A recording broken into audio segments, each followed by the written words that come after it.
I do want to talk back to anger and pain. Because for me, what's really at the root of anger a lot of times is pain. Anger is not the main thing. There's more going on there. And as somebody much wiser than I has said, unless we allow God to transform our pain, we will transfer it onto others.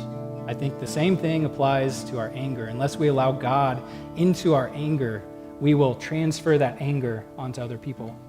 And thus we'll just keep perpetuating these cycles of anger and violence and fractured relationships. We'll just keep perpetuating that. And I think all of us who've been in the church any measure of time know that the church is one of the key places where we see fractured relationships. And like church splits is an easy thing to see where we can talk about that. So unless we allow God to transform that anger, unless we allow God into that deepest place of us, we'll just keep transferring that onto other people. We'll perpetuate those cycles.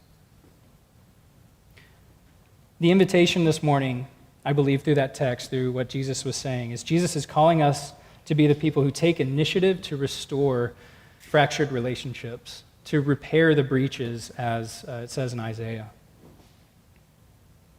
We must have hope that this is actually going to work, too, to be people of reconciliation, to be people of God. And I've got stories, plenty of stories, where for whatever reason, relationships haven't been mended.